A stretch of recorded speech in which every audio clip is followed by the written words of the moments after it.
देखो स्टूडेंट, उस दिन हमने प्रेजेंट इंडेफिनिट से पास्ट इंडेफिनिट और पास्ट इंडेफिनिट से फ्यूचर इंडेफिनिट कन्वर्ट किए थे, चेंज किए थे। पास्ट प्रेजेंट इंडेफिनिट की निशानी क्या है? Subject plus V1 plus S या ES plus subject. Past indefinite का साइन क्या है? Subject plus V2 plus object. Future indefinite की निशानी सिंबल क्या है? सब्जेक्ट प्लस विल शैल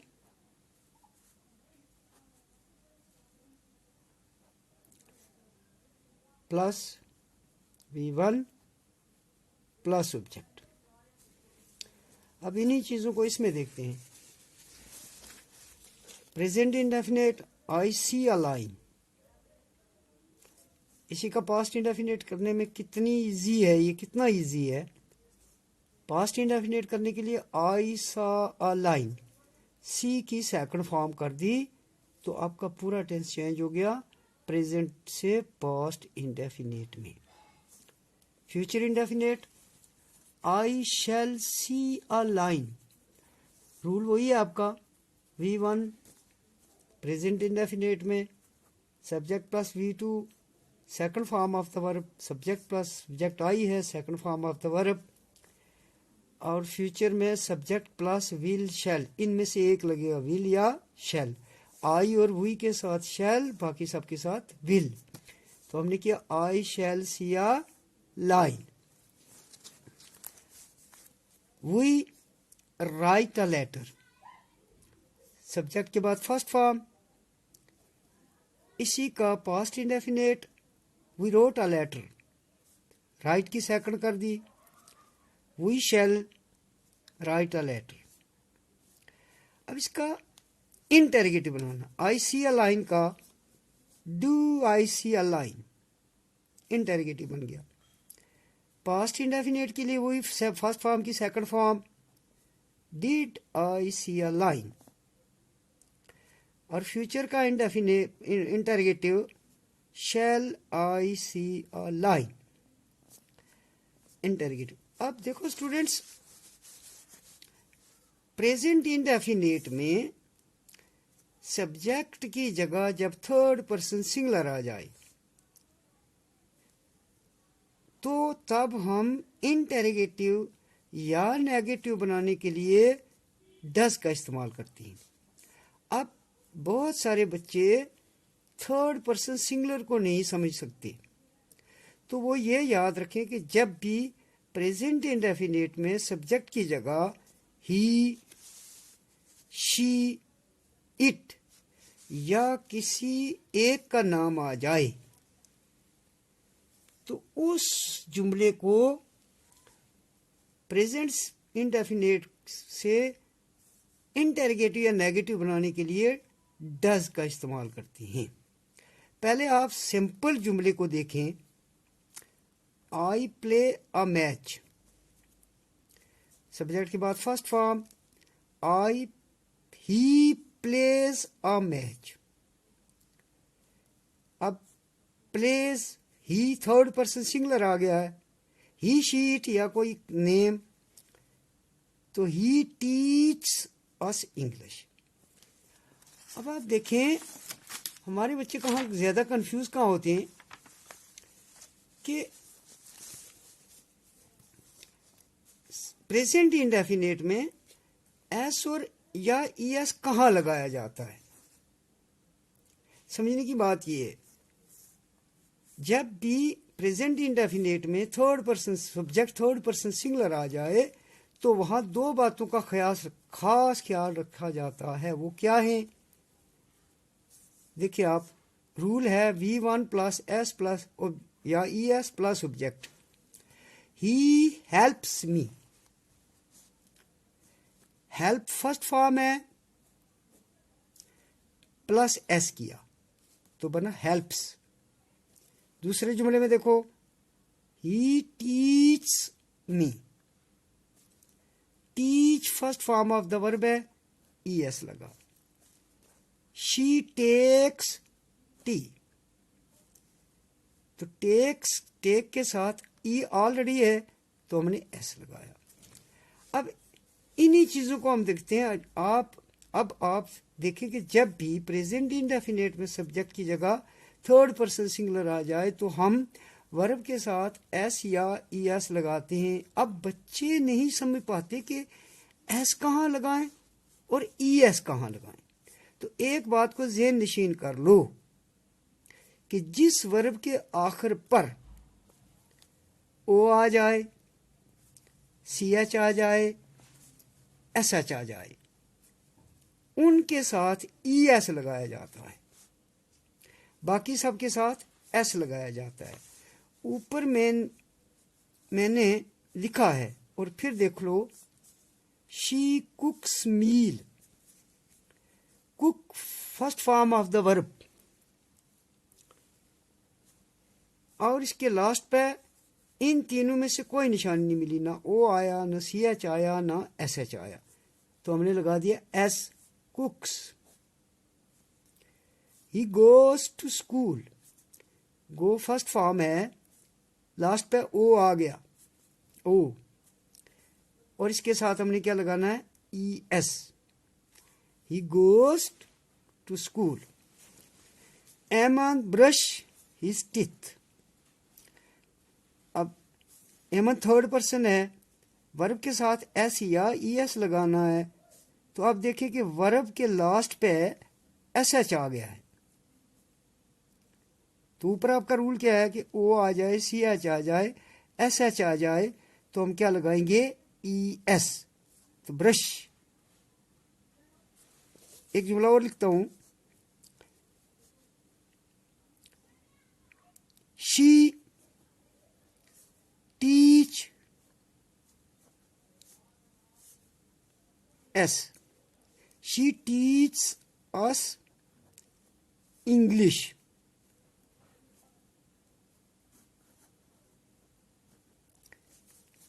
अब देखिए इसमें थर्ड पर्सन सिंगुलर आ गया, इसके बाद जो वर्ब आएगी उसके साथ एस या ई एस लगेगा, तो फिर बच्चा कंफ्यूज है। तो आप देखें, टीच, टी ई ए सी एच, टीच, लास्ट पे आपके सी एच आ गया है, तो अब सी एच देख कर हमने क्या लगाना है, E S. She teach us English. मुझे लगता है कि आप इसको अच्छी तरह समझ गए होंगे। अब फिर देख लें, आई सी अ लाइन, सी की second form I saw a line, past indefinite I shall see a line, future indefinite she takes tea, आ गया शी और एस लगाना है, she takes tea. She took tea, past indefinite, she will take tea, future indefinite, he teach us English. तो C H पीछे मैंने rule में पढ़ाया कि सी एच आ गया तो क्या लगाओगे, ई एस, सी एच आ गया लास्ट में, she he teach us English, past indefinite he taught us English, future indefinite he will teach us English. अब थोड़ा ये देखिए कि कल मैंने दूसरी वीडियो बनानी है कंटिन्यूज पर, तो उसके लिए एक दिन तो लगेगा आपको इंग यूज करने में। इंग के लिए आप तीन चीजों को नोट कर लो, मैक्सिमम बच्चा यहां गलती करता है, प्ले, प्लसिंग, प्लेइंग। इसको मैं बाद में डिस्कस करूंगा थोड़ा लास्ट पे। ये देखें, cut, C U T cut, plussing, C U double T I N G. इसमें देखें कि कोई भी verb, any verb ending with consonant, उस वर्ब के लास्ट पे क्या हो, कॉन्सोनेंट, कट, टी लास्ट पे आ गया consonant, but that consonant is carry on by vowel, उस कॉन्सोनेंट के पीछे क्या हो, वावल। कोई भी वर्ब कॉन्सोनेंट पे लास्ट एंड करती है और उसके पीछे एक वावल हो तो उस वर्ब के साथ इंग लगाने के लिए हम लास्ट के जो कॉन्सोनेंट है उसको डबल करते हैं, तो प्लस इंग करते हैं। कैसे करेंगे, CUTTING।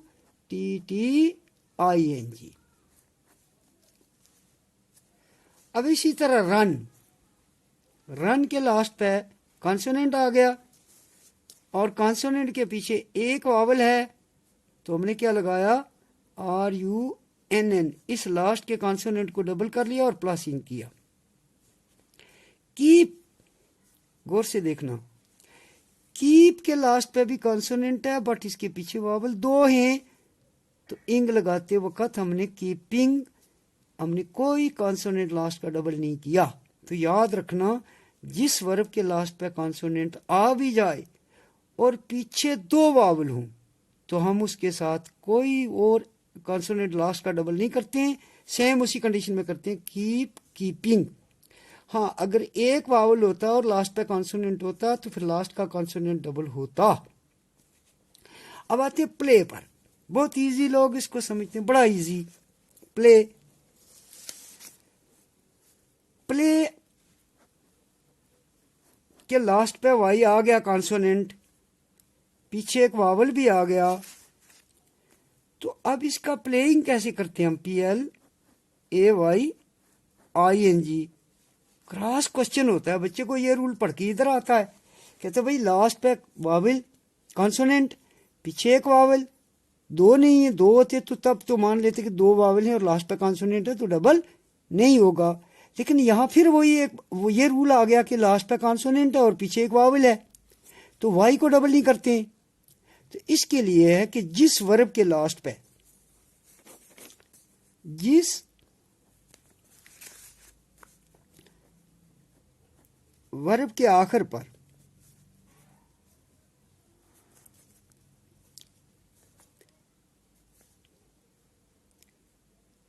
R, W और Y आ जाए, इन निशानियों को देखकर हमने उसके साथ कोई डबल वावल नहीं करना है। तो RWY में आ गया, Y लास्ट पे कॉन्सोनेंट, पीछे एक वावल, तो हमने इसके साथ जब इंक लगाया, जब यूज किया तो आएगा PLAYING। अगर Y न होता, जैसे T है कट आता तो WT करते, R आता, N आता तो N को डबल किया हमने। सेम चीज है यहाँ भी और यहाँ भी, इस वर्ब में भी, इस वर्ब में भी लास्ट कॉन्सोनेंट पीछे एक वावल, लास्ट कॉन्सोनेंट पीछे एक वावल। बच्चा कंफ्यूज हो जाता है, भाई बात क्या है, इधर प्लेइंग ये रूल यूज करता हूं तो ये भी तो वही है। लेकिन इसके लिए आपको देखना है कि जिस वर्ब के लास्ट पे RWY इन तीनों में से कोई भी आ जाता है, उस लास्ट के कॉन्सोनेंट को डबल नहीं किया जाता है। या कॉन्सोनेंट लास्ट पे आ गया, पीछे दो वावल आ गए, तो वो भी जो लास्ट का कॉन्सोनेंट डबल नहीं होगा। अगर आप ये तीन रूल्स मेरे याद रखेंगे तो कम से कम आप प्रेजेंट इन कंटिन्यूज में कोई गलती नहीं करेंगे।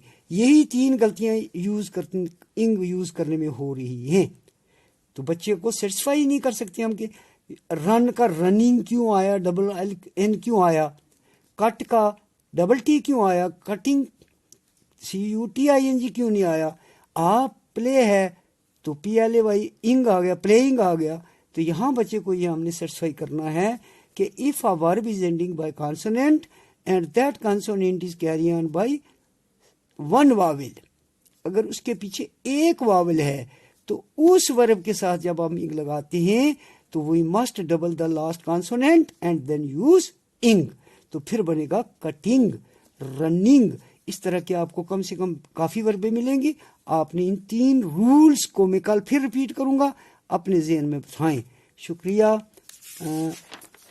शेयर करें, सब्सक्राइब करें और लाइक करें। शेयर करें, सब्सक्राइब करें, लाइक करें। तो ये जितना शेयर करोगे इतना आगे हमारे नन्हे मुन्ने बच्चों को ये फ़ायदा हो जाएगा तो वो नेकी भी आपके खाते में जाएगी। Good night.